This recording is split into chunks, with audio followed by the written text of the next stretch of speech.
Les dérivés de l'acide propionique, là c'est différent. C'est des dérivés qui possèdent 3 atomes de carbone. On voit bien. Donc là c'est l'acide propionique ou bien l'acide propanoïque. Le voici, 1, 2, 3. L'ibuprofène, très connu comme médicament. On a aussi le naproxène qui appartient à la classe de l'acide propionique, 1, 2, 3. Et le kétoprophène aussi qui appartient à la classe de l'acide propionique, 1, 2, 3. C'est le kétoprophène. C'est des médicaments, bon, chacun est caractérisé. Là, c'est un seul cycle. Là, c'est un biphényl. Là, naproxène, là, ça ressemble à la molécule de naphtalène.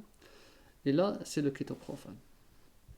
Enfin, on termine par les dérivés de l'oxycam. L'oxycam, voici, là, c'est le soufre. Le soufre avec deux O. Et là, c'est relié à un azote. Donc, ces deux molécules, elles sont très similaires. Elles appartiennent aux AINS. On a les pyroxycam et méloxycam. C'est des médicaments très forts comme anti-inflammatoires.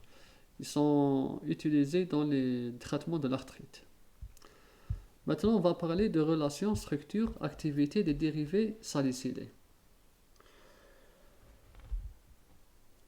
Bon, les effets indésirables de l'aspirine sur le système gastro-intestinal, sur le système gastrique surtout, sont a priori associés à la fonction acide carboxylique en position C1. Cette molécule, c'est l'acide salicylique. Cette molécule, salicylique, cette molécule, c'est le métabolite du promédicament aspirine. Donc, selon la littérature, c'est cette molécule qui est active. Cette molécule est libérée après hydrolyse.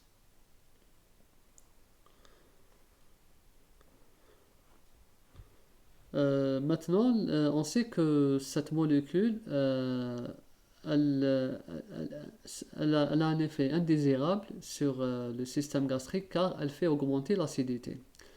Il y a un moyen de minimiser l'acidité c'est-à-dire en faisant réagir une fonction amide, en convertissant cette molécule en une fonction amide. Amide, comme ça. Donc on fait une fonction amide, mais bien que l'action pharmacologique anti-inflammatoire elle est maintenue dans l'amide inflammatoire, elle est maintenue, mais l'action, c'est-à-dire l'activité diminue. L'activité diminue.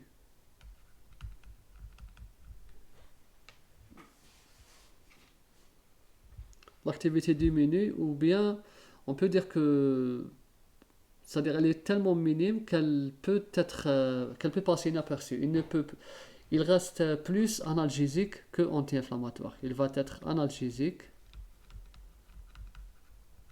plus que anti-inflammatoire. C'est-à-dire il va être analgésique principalement.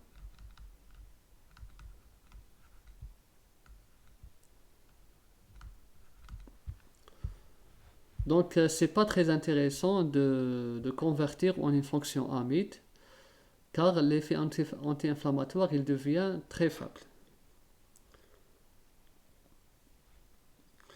Là aussi, on a fait d'autres études, on a fait une substitution en position méta et para de la fonction carboxyle par OH. Par le substitution OH. Et là, dans les deux cas, l'action anti-inflammatoire est supprimée. L'action anti-inflammatoire est supprimée.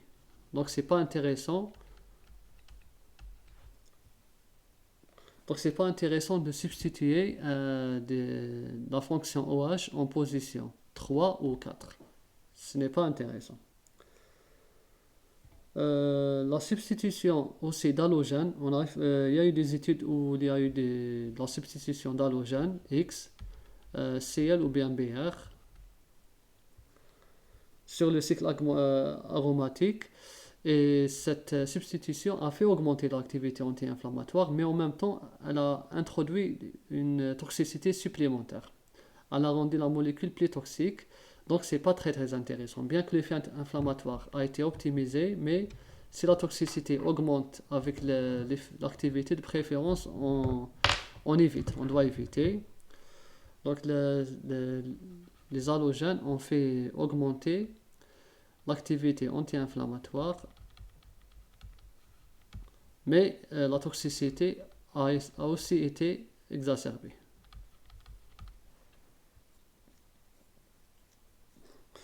On a aussi il y a une étude d'autres analogues où on a fait introduire, là pour avoir plus d'espace, un noyau aromatique.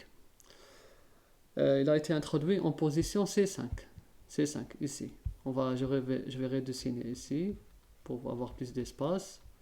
CO2H. Là, ensuite, COH, c'est ça, OH, 2 en position 2, voilà. Donc 1, 2, 3, 4, 5, voilà. C'est ici qu'on a introduit un phényl. Le voici. Et là, il y avait deux fluoros. Un fluoro là, un fluoro là. Cette molécule, c'est le diflunisal. C'est le diflunisal.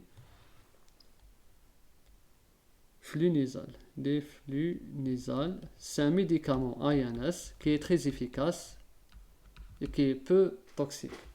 Donc, l'analogue de cette molécule de l'aspirine est actuellement mis sur le marché sous le nom de diflunisal. Il est très efficace. L'incorporation d'un phényl en position 5 aussi, ça aboutit sur un médicament avec une bonne activité anti-inflammatoire et une faible toxicité.